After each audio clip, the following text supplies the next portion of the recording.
அப்போஸ்தலர் 1 3 தம்மை உயிரோடு இருக்கிறவராக காண்பித்தார்.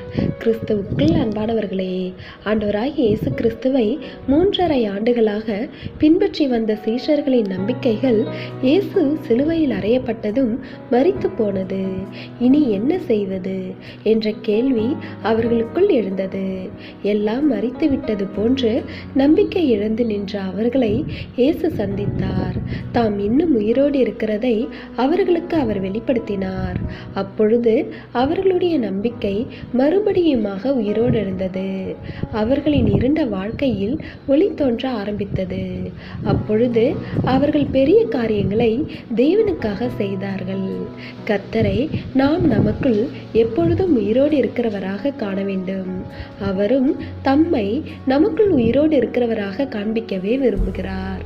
அவர் நமக்குள் உயிரோடு இருக்கின்ற கர்த்தராக உணரப்படுகின்ற போது அவரை நாம் சார்ந்து கொள்ளவும் அவர் மேல் நம்முடைய நம்பிக்கையை வைக்கவும் நமக்கு தைரியம் வந்துவிடும்.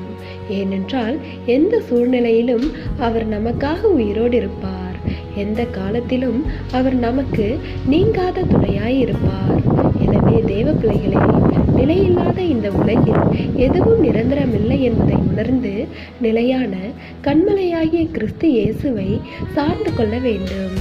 அது மாத்திரமல்ல, கர்த்தருடைய இரக்கங்களை நாம் உணர்ந்து கொள்ளும் போது எந்த ஒரு நெருக்கங்களாலும் நிலை குலைந்து போக மாட்டோம். ஏனென்றால் நம்முடைய மீட்பராகிய கிறிஸ்து சதா காலமும் உயிரோடு இருக்கிறவராய் இருக்கிறார். அதனால் நமக்கு ஒருபோதும் ஒரு குறைவும் உண்டாகாது. தேவனுடைய கிருபையும் இரக்கமும் உங்கள் அனைவரோடும் இருப்பதாக. ஆமென்.